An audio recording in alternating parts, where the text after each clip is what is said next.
The blank page, facing the blank page and the question of what do we write about anyway? What do we sing about? What do we paint about? Or whatever we are pursuing, there is always some kind of blank page staring at us every single morning. If yesterday was amazing in terms of production, then the blank page is daunting because how are you gonna outdo that? If yesterday was a bust, then the blank page is daunting because now it's asking you if maybe you've lost it. On some level, the blank page is always a weapon aimed at our soul and an invitation for our souls to evolve. It's a launching pad and a graveyard all at the same time. And obviously, I can't tell you what to fill your blank page with. I seem to be always barely filling my own blank page every day. But what I can say is action finds inspiration way more than inspiration finds action. I set my days up to write first thing before coffee. I usually begin while it's still brewing in that amazing French press. I like to get a few paragraphs in and then pour a hot cup, and then I let caffeine rocket me home with whatever piece I'm writing. It's a pretty good system. Chiefly because I'm not really fully awake until I'm just about done writing. It's the perfect marriage of consciousness and unconsciousness doing a bit of a tango or rope-a-dope first thing in the morning. I think the point of it, though, is to slip past the inner critic and the overthinker and the scandalous purveyor of resistance, kind of like escaping a prison yard before the guard wakes up, driving into the blank page and seeing what I get. Creatives will often take drugs to dull the inner critic or champions of resistance, but working first thing does this as well without the loss of clarity or the sacrifice of the rest of your day or even your life. Consciousness itself remains mysterious as to the origins of it and where it resides. Is it in our brains, or are our brains merely tuning rods that tap into it? So with consciousness being a mystery, the cream of consciousness, known as inspiration, certainly is even more so mysterious, and I doubt we will ever know the origins. Is our imagination the voice of God, as Napoleon Hill surmises? It could be, and why not?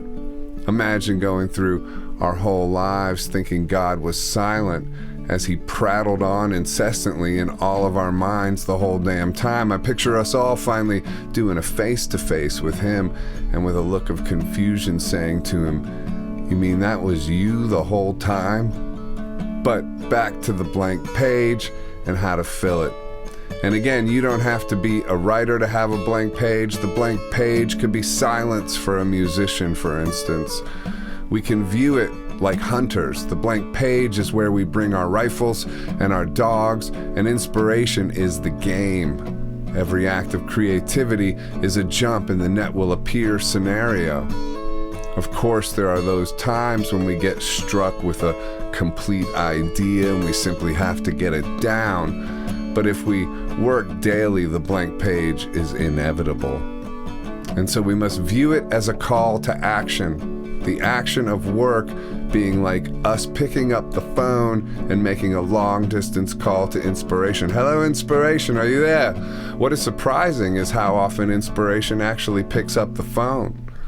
The blank page sits like a challenging scowl. The coffee brews, asking where the hell are we now? The problems of life wrestle in the leaves. The silence is peaceful and then screams through the trees. What will we write? What will we sing? Today we are beggars, yesterday we were kings, calling inspiration on a phone that won't ring, yet we call just the same, just to see what calling will bring.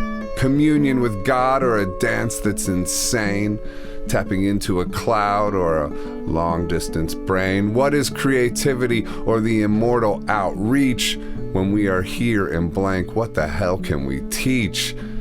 And still something urges us to pick up the phone, to move into action, remove the meat from the bone, to find something common so we aren't so alone, to trade the seat of a beggar for inspiration's lost throne, Today's victory will be tomorrow's sad eyes. As we imagine the fall, as we leap through the skies, will the wings come or will the net just appear? We may as well act, for we are still here.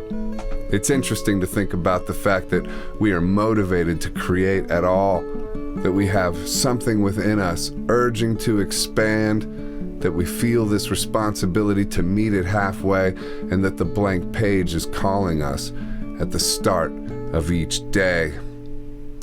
Thanks for watching. Please like, comment, share, and subscribe and all that fancy stuff. And then tell us how you deal with the blank page and what the blank page looks like for you in the comments below. And have an amazing day.